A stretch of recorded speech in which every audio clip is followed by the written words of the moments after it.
눈으로 보는 사람이 있는가 하면 어떤 사람은 손으로 그냥 신용하며 하는 사람들도 있습니다. 그런데 어디든지 보면 이 바둑이나 장기를 두는 곳에 가면 내기 바둑이 있기 마련입니다. 친구들끼리 모이면 그저 심심찮게 점심 내기, 짜장면 내기 하는 것을 종종 봅니다. 참 재미있는 것은 바둑이나 장기를 좋아하는 사람들이 즐기기 위해서 바둑을 두거나 장기를 두면 아무런 문제가 안 될 텐데 꼭 이게 내기를 하면 문제가 됩니다. 왜 또 문제가 되는가 하면 내기를 하면 꼭 옆에서 훈수 두는 사람이 있습니다. 이래라 저래라. 더 큰 문제는 내가 이기고 있을 때 옆에서 훈수 두는 사람이 있으면 아무 관심이 없습니다. 내가 지고 있을 때, 내가 좀 불리할 때 상대편에서 누가 훈수를 잘 듣고 있으면 화가 납니다. 심한 경우는 엎어버리기도 합니다. 자기가 지게 생겼기 때문에 그 훈수 두는 사람 때문에 화가 나서 엎어버리는 경우도 적지 않습니다.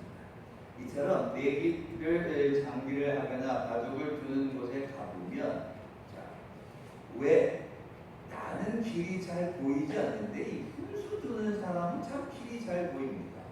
나는 막상 어디를 해야 될까, 어디에다가 하나를 놔야 될까, 어디에서 장군을 불러야 할까 잘 모르겠는데 이 옆에서 훈수 두는 사람들은 기가 막히게 안다는 겁니다. 그래서 훈수 두는 사람 옆에서 이러쿵저러쿵 말하는 사람들 그냥 우리는 아이고 이 고수다 이렇게 말합니다. 뿐만 아니라 기관이나 또 아니면 기업이나 정치하는 곳에 가면 고문이라는 직함을 가진 사람들이 있습니다. 기업이나 기관, 정치하는 일에 고문이라는 직함을 가진 사람들이 있는데 주로 조언을 하는 사람들입니다. 회사를 운영하는 일에 아니면 정치하는 일에 오랜 경험을 가진 사람들이기 때문에 후배들을 위해서 좋은 것을 지혜로 나눠주는 조언을 해주는 사람들입니다. 때로는 자문을 하기도 하고 때로는 참여하기도 합니다. 이분들은 많은 경험을 가진 사람들입니다. 회사를 경영해 보았든지 정치를 해 보았든지 사회생활을 많이 했기 때문에 세상 돌아가는 일을 빠삭하게 안다. 이런 식으로 해서 고문이다, 자문이다 이런 일을 합니다. 흔히 한 분야의 최고의 고수다라고 말할 수 있습니다. 자, 그렇다면 회사를 경영해 본 사람이 자문할 수 있고 조언할 수 있습니다. 바둑이나 장기야 실력이 뛰어난 사람이 말할 수 있을 겁니다. 그러면 저와 여러분이 오늘 하루하루 살아가는 우리의 인생, 하루하루 한치 앞을 알 수 없는 인생을 누군가가 훈수해주면, 누군가가 그걸 좀 가르쳐주면 내 앞길이 어디로 가야 되는지, 내가 살아가야 할 길이 어딘지 잘 아는 사람이 훈수를 좀 두어주면 아마 우리는 우리의 인생이 그렇게 힘들지는 않을 겁니다. 그러면 누가 내 인생에 내가 가야 할 길을 누가 제일 잘 알고 이랬다 저랬다 가르쳐 줄 수 있을까? 그건 하나님밖에 없다는 겁니다. 그 이유는 하나님이 세상을 창조하셨고 우리 인간을 지으신 분이 하나님이시기 때문에 오늘 저와 여러분이 하루하루 살아가는 인생의 길에 있어서 이건 이렇게 해야 된다, 저건 저렇게 해야 된다라고 지시하고 가르치고 명령할 수 있는 분은 누구이신가? 하나님밖에 없다는 겁니다. 오늘 139편 다 읽진 않았지만 16절에 이르기를 내 형질이 이루어지기 전에 주의 눈이 보셨으며 나를 위하여 정한 날이 하루도 되기 전에 주의 책에 다 기록되었다는 겁니다. 내 형질이 내가 어머니 뱃속에서 내가 태어나기 전부터 하나님께서 나를 위하여서 무언가 계획하고 계셨다는 겁니다. 139편 2절 말씀에는 하나님께서는 나의 앉고 일어섬을 다 아시고 멀리서도 내 생각을 밝히 하신다는 겁니다. 3절에는 나의 모든 길과 내가 눕는 것을 살펴보셨으므로 나의 모든 행위를 익히 하신다는 겁니다.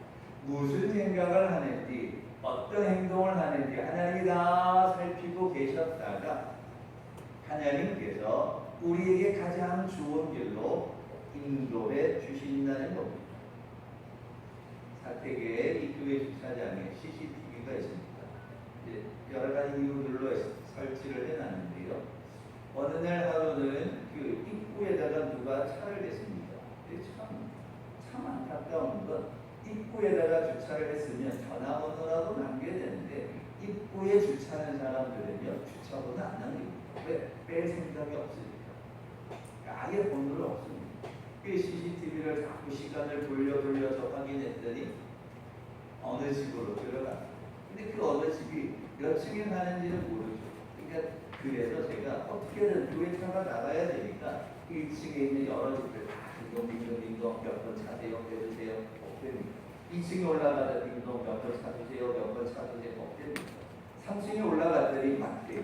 차 좀 빼달라. 자 그랬더니 이 차를 빼러 나온 사람이 보통 같으면 어떻게 합니까? 아이고 미안합니다. 아이고 죄송합니다. 연락처를 적어놓고 간다는 게 잊어버렸습니다. 그러니까 이게 정상적일 텐데요. 그러기를 제가 그 1층, 2층, 3층 뭐 여러 사람들 다 불러보고 시간을 많이 허비했는데도 불구하고 미안하다는 말 한마디 하지 않고 그냥 차만 빼러 가게 됩니다. 그게 요즘 세상의 모습이라는 겁니다. 뭘 설명드리는가 하면 그날 교회 사택에 CCTV가 없었으면 그 사람이 그 집에 들어간지를 찾지를 못했으면 차 뺄 때까지 아마 기다려야 했을 겁니다. 요즘 사고 현장의 CCTV가 많은 역할을 합니다. 우리나라는 CCTV 천국이라고 말합니다. 자동차에든 어디든지 간에. 그래서 범죄를 지은 사람의 그 움직이는 동선이 CCTV가 있으면 그냥 어디로 갔는지 그냥 순식간에 찾아낼 수 있다가 CCTV 천국에 그런데 하나님께서 우리를 살피시는 일은 그 CCTV가 살피는 것보다 더 크게 더 귀하게 우리를 살펴주신다는 겁니다. 그래서 우리의 인생의 길을 인도하시는 분이 하나님이신데 CCTV가 범죄자를 잡기 위해서 동선을 확인하는 일에 기가 막히게 찾아내는데 하나님의 능력은 하나님의 은혜는 그것보다 더 크다는 것을 설명해 줍니다. 왜냐하면 CCTV는 그냥 사람이 지나가는 거 왼쪽으로 오른쪽으로 골목으로 이것만 찾습니다. 그런데 하나님께서 우리를 살피시는 건 우리의 겉모양만을 보시는 게 아닙니다. 오늘 139편에 나의 앉고 일어섬을 멀리 있어도 나의 생각을 살피시는 분이 하나님이시다라는 겁니다. 그래서 우리의 인생의 고수가 우리의 인생의 길을 책임지시고 우리의 인생의 길을 올바르게 인도하시는 분은 하나님밖에 없다는 겁니다. 왜? 겉모양만이 아니라 우리의 생각, 우리의 마음까지도 살피시는 분이 하나님이시다라는 겁니다. 그래서 오늘 본문 17절에서 다윗이 고백하기를 하나님이여 주의 생각이 내게 어찌 그리 보배로우신지요. 그 수가 나를 향한 하나님의 방법이 나를 일으키려는 하나님의 방법이 나를 들어 사용하시는 하나님의 계획이 나를 통하여 이루고자 하시는 그 하나님의 수가 하나님의 방법이 하나님의 계획이 하나님의 뜻이 어찌 그리 많은지 우리는 여러 가지 살다 보면 이건 이렇게 하고 저렇게 된다. 또 몇 가지만 알고 있어도 참 지혜롭습니다. 그런데 다윗이 고백하기를 하나님의 생각이 내게 어찌 그리 보배로우신지요. 그 수가 나를 향한 하나님의 그 방법이 나를 향한 하나님의 그 계획이 어찌 그리 많은지요. 18절에 내가 그 방법을 다 헤아리려고 했는데 그 수가 그 방법이 모래보다도 많고 내가 깨어날 때마다 일어날 때마다 그 하나님의 은혜를 깨달으니 놀랍다라고 고백하고 있는 겁니다. 우리를 향한 하나님의 방법이 어찌 그리 많은지요. 세려고 해도 모래보다 많아 셀 수가 없고 우리를 향한 하나님의 경우의 수, 축복의 수, 확률의 수 계산기로 아무리 두들게 되는 그 방법보다 더 많은 것이 하나님의 방법이라는 겁니다. 그래서 그 하나님만이 우리를 인도하실 수 있다라는 겁니다. 오늘 이곳에 계신 여러분 모두가 생각이 다 다릅니다. 이 생각이 다르고 계획이 다르니까 방법이 다 다릅니다. 오늘 하나님께서 우리를 사랑한다는 것은 같은데 저와 여러분을 향한 하나님의 계획, 하나님의 방법, 하나님의 묘수, 그러니까 이거는 다 다르다라는 겁니다. 사람이 그걸 계획할 수 있을까? 없다라는 겁니다. 자, 이 139편이 다윗의 이야기인데요. 다윗의 이야기를 한 번 더 좀 살펴보면 다윗이 했던 일이 뭡니까? 양을 칩니다. 양을 지키기 위해서 늘 심심하니까 뭘 했습니까?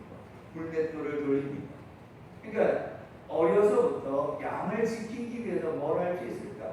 그냥 하루 종일 가만히 노는데 심심하거든요. 심심하니까 그 양을 지켜야 되니까 그 물매나 돌려나 볼까? 그 물맷돌 돌리는 연습으로 이리와 늑대들을 쫓아냅니다. 그것이 골리앗을 물리치게 될 줄 다윗은 상상하지 않았습니다. 내가 이 물맷돌을 열심히 돌리면 언젠가는 골리앗을 만나서 내가 골리앗을 물리치겠라고 계획하지 않았습니다. 그러니까 다윗의 계획은 없었지만 하나님의 계획 속에는 포함되어져 있었다라는 겁니다. 우리가 사무엘 선지자가 이새의 집에 와서 사울 왕을 대신한 왕을 세우려 합니다. 그 이새의 집에 와서 이제 하나님이 기름 부으실 사람을 찾는 일에 다윗의 형들은 집에 다 모였습니다. 그런데 다윗은 오지 않았습니다. 여러분 같으면 어떻게 하겠습니까? 사무엘이라는 선지자가 우리 집에 옵니다. 귀한 손님이 옵니다. 귀한 손님이 오면 식구들에게 다 이야기합니다. 언제 우리 집에 귀한 손님 오니까 너희들 다 나갔다가도 그 시간 되면 다 들어와라. 우리 집에 사무엘 선지자가 오니까 너희들 다 볼일 보러 갔다가 저보다 1시간 전에는 다 들어와서 씻고 단장하고 준비해서 사무엘 선지자를 만날 준비를 해라. 이게 보통의 모습일 겁니다. 그런데 다윗이 들판에서 양을 치는데 아버지는 형들은 불렀지만 다윗은 부르지 않았습니다. 그 이유는 다윗은 아직 왕이 될 수 없을 거라고 아버지조차도 다윗의 아버지조차도 아이고 저 양을 치는 아이가 무슨 임금이 되겠습니까? 사무엘 선지자가 오는데도 부르지도 않았습니다. 그런데 첫 번째 형으로부터 다 기름 부을까 하나님께 물었지만 하나님이 아니다. 이 형들이 다 지나가도 기름 부어줄 왕이 없습니다. 사무엘이 걱정한 나머지 또 다른 식구들 없습니까? 아들이 더 없습니까? 그럴 때 아버지가 그 들판에서 양을 치는 다윗이 하나 있는데 걔는 아직 어려서 그 양이나 돌보고 그냥 들판에서 물매나 돌리고 놀던 애인데 걔가 뭘 하겠습니까? 사무엘이 그래도 불러라고 이야기합니다. 그래서 왔더니 하나님 앞에 기름 부음을 받고 왕이 되려고 준비합니다. 그러니까 어느 누구도 다윗이 기름 부음을 받아서 왕이 될 거라고는 생각을 못합니다. 그 다음에 형들이 전쟁에 나갔습니다. 이 형들이 전쟁에 나가 잘 있는지 없는지 다윗을 보냅니다. 여러분 같으면 그렇게 하시겠습니까? 전쟁에 형들은 크고 몸집이 좋으니까 전쟁에 나가만 했으니까 전쟁에 보낸 겁니다. 근데 다윗은 어렸고 힘도 없으니까 그냥 전쟁은 무슨 전쟁이냐? 너는 양이나 돌봐. 이랬던 겁니다. 아니, 그러면 형들이 전쟁에 나가서 잘 있는지 없는지는 하인을 보내면 되죠. 일하는 사람을 보내면 되지 않습니까? 근데 그 전쟁터에 전쟁도 못한다고 힘도 없다고 그 어린 다윗을 보내지도 않더니 이 전쟁이 일어나고 있는 그 현장에 지금으로 말하면 폭탄이 대포가 미사일이 발사되는 그 현장에 그 어린 막내를 아버지가 보내는 겁니다. 말이 안 되는 거죠. 그러니까 말이 안 되는 일이 일어나고 있었던 겁니다. 그만큼 다윗은 혼례받고 있었던 그런 아이였습니다. 그럼에도 불구하고 하나님의 계획이 뭐냐는 겁니다. 하나님의 수가, 하나님의 계획이 뭐냐? 다윗이 오늘 본문에서 하나님의 계획이, 하나님의 수가 어찌 그리 많은지요라고 고백했던 건 그렇게 서럽게 자랐는데 아버지조차도 사무엘 선지자 만나는데 부르지도 않고 전쟁에 나가고 싶었는데 보내지도 않고 형들이 잘 있는지 없는지 그 위험한데 나를 보내기나 하고 이 다윗이 정말 서러움이 많았음에도 불구하고 지나놓고 보니까 하나님의 계획이었다는 거. 그래서 골리앗을 만나게 되고 그래서 골리앗을 물리치게 되고 그래서 하나님 앞에 쓰여지는 그런 사람이 될 수 있었다라는 것을 이야기해 주고 있습니다. 오늘 시간 예배 드리는 여러분, 하나님의 방법은 다양한 방법입니다.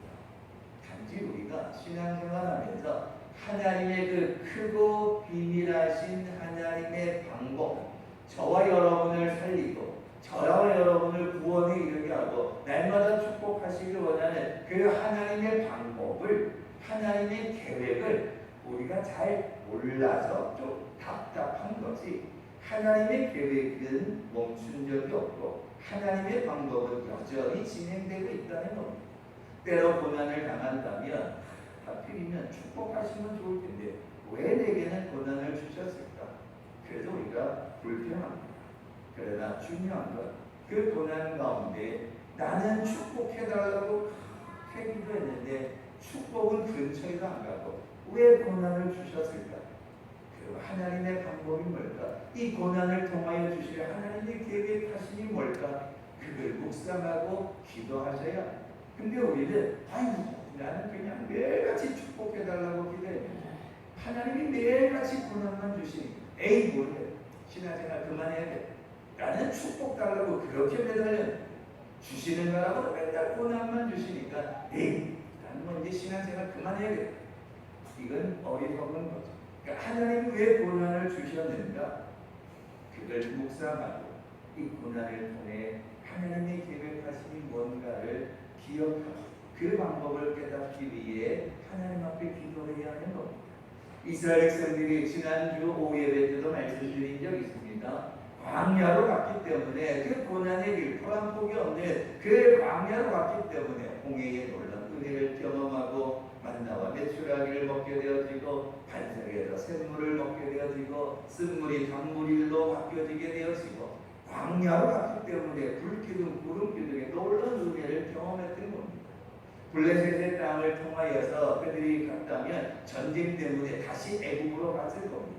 축복의 땅 가나안이 아니라 그들이 블레셋 땅을 통과했다면 자기들이 계획하는 대로, 자기들이 원하는 대로 여름이면 갈 수 있는 그 애국 땅을 향해 갔다면 전쟁통에 포기하고 다시 애국 땅으로 돌아가 종으로 살았을 겁니다. 그런데 하나님이 인도하시는 광야로 갔더니 그 길을 통하여서 그곳에서 은혜도 받고 하나님의 축복도 경험하게 되었다라는 겁니다. 그래서 오늘 본문 말씀에 다윗이 이렇게 말합니다. 하나님의 방법이 내게 어찌 그리 보배로운지요. 하나님의 방법이 내게라고 되어 있습니다. 하나님이여 주의 생각이 내게 어찌 그리 보배로운지요. 그 말은 다윗은 다윗 자신을 향한 하나님의 계획하심이 놀랍다는 겁니다. 그 말은 오늘 이 아침 여러분을 향한 하나님의 계획은, 하나님의 방법은 무궁무진하다는 겁니다. 우리가 그걸 잘 모르는 거죠. 그래서 속상합니다. 그를 얻게 된다. 그리고 오늘 다윗이 결론으로 이야기합니다. 코로나 시대에 저 역시도 마찬가지로 많은 목사님들끼리 모여서 의논합니다. 코로나 끝난다면 어떡할까? 코로나가 끝나면 사람들의 신앙이 어떻게 될까? 많이 모여 연구하고 기도하고 세미나하기를 예배 인원이 줄 것이다. 문 닫는 교회가 생겨날 것이다. 예배가 이전과 같지 않을 것이다. 여러 가지들을 이야기하였습니다. 이제 서서히 코로나가 줄어드는 때에 실제로 문 닫은 교회들이 많습니다. 예배 인원이 줄어든 것도 사실입니다. 자, 그런데 내가 이 설교 준비하면서 곰곰이 묵상하고 생각해 보니까 코로나 때에 이렇게 준비해야 된다, 코로나가 끝나면 이렇게 준비하고 이렇게 해야 된다라고 머리를 맞대고 생각한 것들이 있었는데 막상 코로나가 끝나게 되어지고 또 몇 개월이 지나고 오늘 이 시점까지 생각해 보니까 하나님의 계획하심이 크다는 걸 알았습니다. 사람이 목회자들이 머리를 맞대고 이래야 될 거다 저래야 될 거다 여러 가지 묘수를 다 생각해 봤는데 결국 그 일을 하나님이 하신다는 겁니다. 내게 나를 향한 교회를 향한 하나님의 계획하심이었다는 겁니다. 그래서 저는 그냥 이렇게 생각해 봤습니다. 누구보다도 다른 어떤 이단들 때문에 우리 교회가 고생했으니까 하나님이 그 고생 갚아주시느라고 다른 데보다 더 축복하셔서 그래도 코로나 이후에 예배드리기를 열심히 예배드리고 또 열심히 몸이 불편한 가운데 예배드리는 성도들이 있고 그래도 모임을 힘쓰는 걸 보면 저 역시도 엄청나게 기도 많이 하고 엄청나게 고민을 많이 했는데 그것 이상 그걸 뛰어넘는 하나님의 방법이 우리를 지켜주시더라는 겁니다. 그러니까 그게 오늘 다윗의 고백입니다. 그래서 우리에게 필요한 건 하나님을 믿는 믿음입니다. 다윗이 17절에서 하나님이여 주의 생각이 내게 어찌 그리 보배로우신지요 그 수가 어찌 그리 많은지요 그걸 다 헤아리려고 했는데 헤아릴 수가 없다는 겁니다. 이렇게 헤아릴 수 없을 정도로 은혜를 주신 분이 누구냐? 17절 첫 마디가 하나님이여 하나님이시라는 겁니다. 오늘 이 아침 예배 드리는 여러분 힘든 일이 있으십니까? 힘든 일이 있을 때 해야 할 일은 하나님을 믿는 겁니다. 결국 우리의 앞날이 어떻게 될지 경우의 수가 어떻게 될지 우리의 인생이 앞으로 어떻게 될지 잘 모릅니다. 그러나 하나님을 믿는 믿음을 가지셔야 합니다. 왜? 하나님의 크고 비밀한 역사가 있기 때문입니다. 떠나가라 할 적에 아브라함은 그냥 떠나갑니다. 그러나 하나님의 계획 속에는 수많은 계획들을 하나님이 다 세우고 계셨기 때문에 아브라함은 그냥 하나님을 믿는 믿음으로 갔더니 믿음의 조상이 되고 열국의 아버지가 됩니다. 사도 바울이 땅끝까지 이르러 증인이 되기 위해 복음을 들고 갑니다. 죽을 고비를 넘겨가면서까지 갑니다. 그렇지만 하나님께서 이미 사도 바울이 가는 그곳마다 성령의 불같은 역사를 통하여서 복음의 역사가 일어나도록 하나님이 다 계획하셨다는 겁니다. 때로 얻어 터지는 일도 있었죠.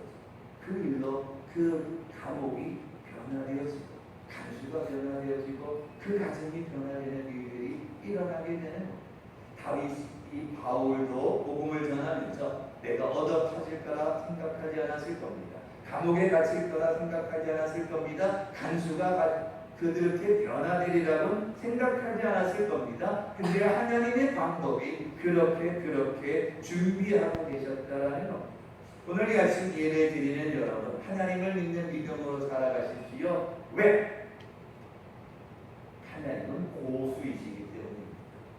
하나님은 묘상하시고 하나님은 신묘막측하실 뿐만 아니라 하나님의 방법은요 참 놀랐습니다.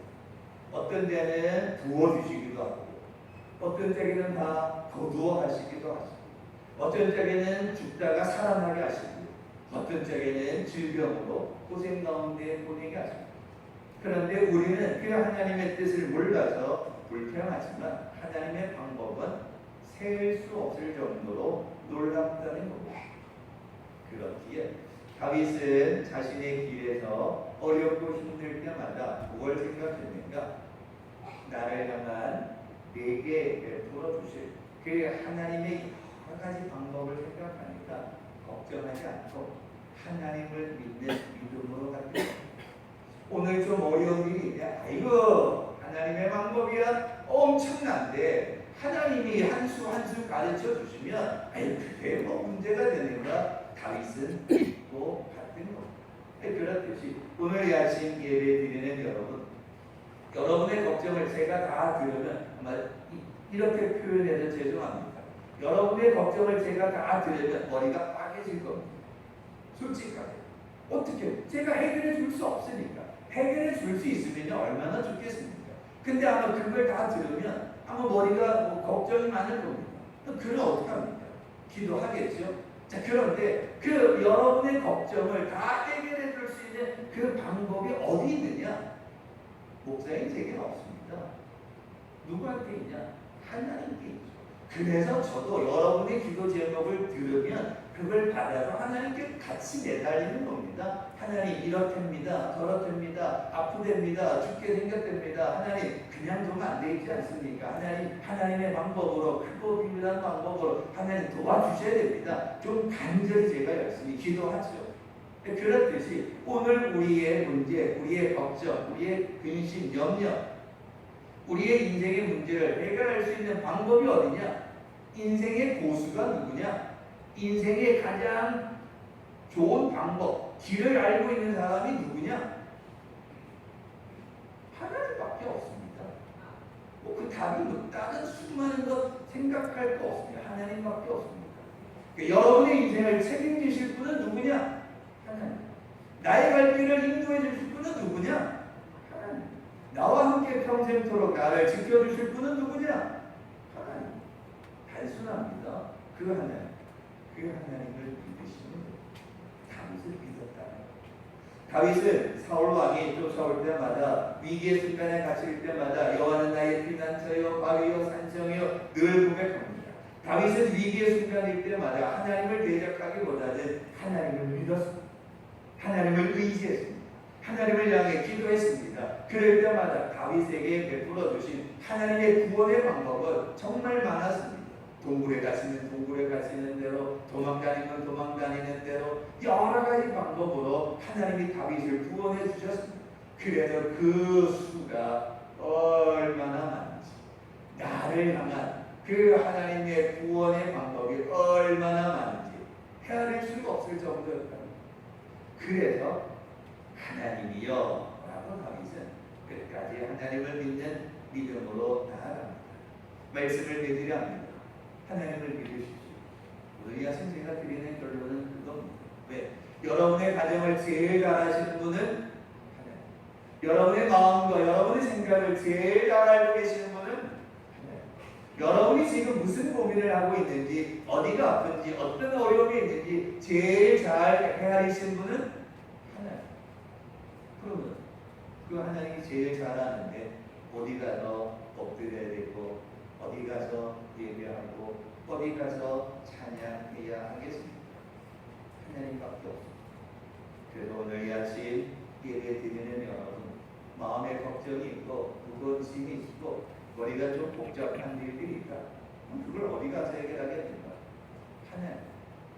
하나님밖에 없습니다. 중요한 건 오늘 분명히 하나님만이 우리의 문제를 해결해 주시고 우리에게 필요한 방법을 알려주실 거고 우리에게 가장 좋은 방법으로 훈수해 주실 겁니다. 말씀을 통해 가르쳐 주실 겁니다. 중요한 건 그 말씀을 듣고 순종하시면 됩니다.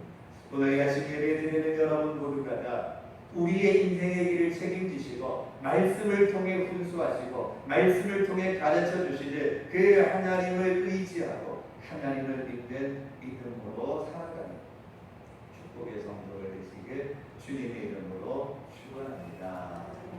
기도하겠습니다. 무엇이 아버지 하나님 감사합니다. 하나님을 믿는 믿음으로 살아가게 하여 주시옵소서. 하나님이 다 알려주시는데 등지고 어리석은 세상의 길로 가는 자가 되지 않게 하시고 오늘도 우리에게 말씀을 통해 들려주시고 우리에게 성령을 통해 깨닫게 하시고 기도하는 가운데 응답하시는 그 하나님이 우리의 갈 길을 인도해 주신다는 사실을 깨닫게 하여 주셔서 내 인생의 문제는 어디서 해결될 것인가? 하나님. 우리 가정의 기도 제목은 어디에서 해결될 것인가? 하나님. 그 하나님만이 우리의 모든 것을 해결해 주신다는 그 믿음으로